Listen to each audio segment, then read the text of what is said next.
In this video, I'm going to show you the Uber driver requirements and Lyft driver requirements to drive in Connecticut. Starting off with the Uber requirements, going down here, the biggest thing right away that's so unfortunate, the age. You must be 25 years or older to transport passengers, to drive for Uber. Now, I want to say a couple things. One, this used to be 21 years or older, which is kind of unfortunate. Lyft is 25, but now not only is Lyft 25, as it always has been, but Uber's 25 as well. You can see right here, I feel like this can be rare for some people watching this video, but let's say if you did sign up a while ago, for whatever reason, drivers under 25 years old who became active prior to September 12th, 2024 can still drive for Uber.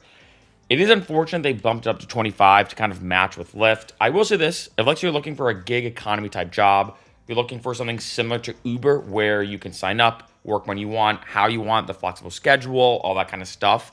You can do Uber Eats or Postmates or DoorDash or basically delivery driving.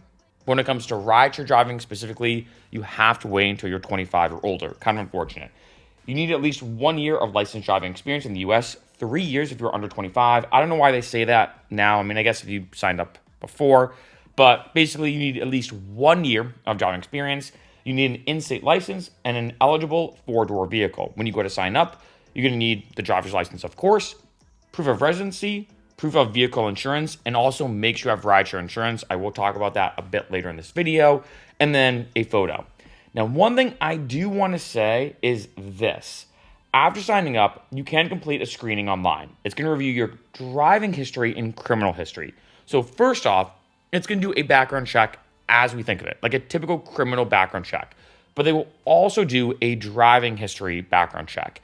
They don't say specifically their rules or regulations behind this, but I want to say that, like, let's say you've gotten 5 or 6 speeding tickets. That might actually hold you back from potentially driving for Uber.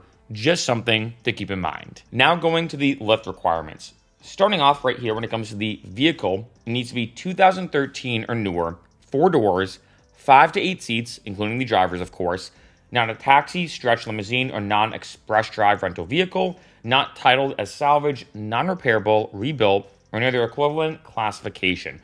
Pretty straightforward. One thing I do want to say is both for Uber and Lyft, you can rent a car if you want to. At the time of this video, you're looking at about $200 to $300 a week to rent a car. So I will say, as a brief side note, if you're looking to rent a car, like say your car either A, doesn't qualify. For example, one of my friends had only 2 doors. And unfortunately, you can do delivery driving with a 2-door vehicle, like Uber Eats, Postmates, DoorDash, etc. But you can't do rideshare driving as being an Uber driver or Lyft driver. So whether your car doesn't qualify or you don't have a car at all, you can rent one to drive. But I gotta be honest, as a brief side note, I do suggest if you're gonna do that, you gotta drive full time. We could talk about that a bit later in this video. I think it's best to start off driving part-time, test out the waters if you like it or not, see how much money you could potentially make, and then go from there. But being honest, if you are planning on driving and renting a vehicle, keep in mind you're looking at spending about $200 to $300 a week to drive. And then going down here, also this is a quick side note, see if your vehicle qualifies for premium ride types or earn more on each ride. So let's say if you have a big vehicle that can fit, like say 6 people, you could do Lyft XL or Uber XL, which, as you can imagine, will get you more money than a typical Lyft or Uber ride. Then going down here in terms of driver requirements, very similar to Uber. A lot of this is kind of standard. I will say every area is different. This is why I do all these different videos about what is it like to drive in this area or this area. Some areas and some cities, some states are very complicated to sign up and you have to do a lot. Other ones are pretty simple. Luckily, Connecticut is one of these simple ones. One of these simplest, being honest. Because as you can see here, going to driver requirements, like Uber, like I said, valid driver's license, temporary or out-of-state licenses, except New York State, are also acceptable. 25 or older, pass a driver screening. Like I said, very similar to Uber. They're going to do a criminal background check and a driving background check. Then you need a smartphone. I mean, we probably all know this, to use the Lyft Driver app. There's 2 different apps when it comes to Uber and Lyft. You have Uber and Lyft to order them, and then there's an Uber Driver app and a Lyft Driver app. There's different apps specifically when it comes to rideshare driving. And then in terms of documents, you need a profile photo, vehicle registration, and of course, personal vehicle insurance. And then right here, driver's name required on insurance document for black vehicles. If you're planning on doing, like say, black rides when it comes to Lyft, which are these premium rides. And then lastly, they do suggest and make sure you do this, to have both the Lyft sticker, and I might as well mention this too, the Uber sticker. I'd suggest getting both and put it on the passenger side on the windshield. Now, one last thing I do want to mention is this. This is what's kind of interesting. Now, this is on Lyft's site if I'm ordering a Lyft. But a couple interesting things I want to mention. First off, trips to or from Bradley International Airport, or BDL, are subject to a $2.25 surcharge. So if you're doing those airport rides in terms of Hartford when it comes to BDL, you get a little extra money. As you can imagine, airport rides can pay a lot. Another thing is trips from XL Center and Rensselaer Field are subject to a $1 event fee. So you make more money by doing those rides. And I will say too, one of the best ways to make a lot of money for both Uber and Lyft is to be able to do events. Yes, the peak hours when it comes to driving, Friday and Saturday nights, morning and evening commutes, like 7 to 9 a.m., 5 to 7 p.m. are going to pay a lot. But any kind of event, usually it's surging because people are leaving, people are going, people are consuming alcohol, they want to be safe and responsible, or they just don't want to deal with parking, whatever the case is. So you can make more money and make a little extra money. It looks like $1 extra that is going to charge the passenger when it comes to these locations. And then in addition to applicable tolls and surcharges that may be added to your fare, there will be a $15 surcharge added to all trips originating in Connecticut and ending in New York City. So let's say if you're on the line in the border of Connecticut and New York, you might be able to make a little extra money just because of this one option right there. And there are 3 huge pro tips I have to give you before I conclude this video.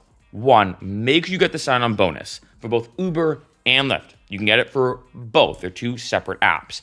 And I suggest doing this because the sign-on bonus can be pretty high. Here's how you have to do it. 1, you have to use someone's code. I did not when I signed up for both Uber and Lyft. I've mentioned this in so many videos because it's frustrating. At the time when I signed up in Boston, it was $1,000 for both Lyft and Uber to sign up. And I literally went to uber.com, lyft.com, signed up, got nothing. You have to use someone's code. You can Google one, like Uber sign-up code or Lyft sign-up code. You can maybe ask your friends, maybe post something on Facebook or Instagram for somebody's. I have my codes listed below in the description. You can use mine if you want. Doesn't really matter. Just make sure you use someone's code. Just trust me on that. Just use someone's code. Doesn't matter whose it is. Second thing is make sure you check the requirements. Usually it's something along the lines of you have to do 100 rides in 30 days. But it's all or nothing. So let's say if you do 99 rides in 29 days, and then on day 31, you do that 100th ride, you get nothing because you didn't hit that requirement, right? And like I said, the sign-on bonus can be anywhere as low as $300. I've seen it as high as even $1,500. So keep in mind, you don't want to miss out on that big sign-on bonus. And I'd say the average Uber driver and Lyft driver does about 2 rides an hour. So in my mind, when I hear, okay, you have to do 100 rides in 30 days, you're looking at about 50 hours of driving, give or take. Second big pro tip, sign up with both apps. Do it. I know some people favor Uber more or Lyft more. I know this is like a hot topic about which one's better. Uber versus Lyft will always be, I think, a debate in the ride-sharing world. The big thing for you is that sometimes Uber on one weekend can be paying more, sometimes Lyft. Sometimes it goes back and forth. When I first started driving, I only signed up with Lyft. Lyft was paying a good amount. I then signed up with Uber, realized, wait, Uber's paying way more than Lyft, only drove for Uber, and then went back to Lyft after a certain period of time because then Lyft was paying more, right? So you could do that back and forth. In addition, one of the best ways to make and maximize your earnings is also the bonuses and incentives. And there are some weekends where Uber have some crazy bonus.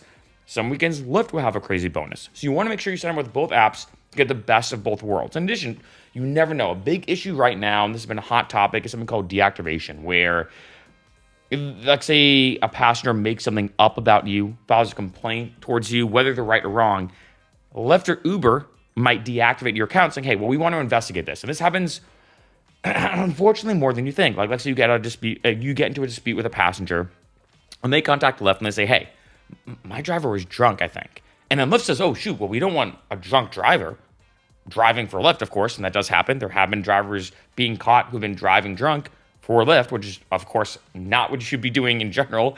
And Lyft deactivates your account, and you're like, wait a minute, I wasn't drunk. And like, say it becomes a he said this versus she said this situation. And the big thing is this: at the end of the day, is that you can get a dispute, something could happen, and unfortunately, and a lot of times it's not your fault, Lyft or Uber could deactivate your account, meaning you can't drive for a certain period of time. If you're signed up with both apps, if let's say for whatever reason some passenger makes something up Lyft deactivates your account.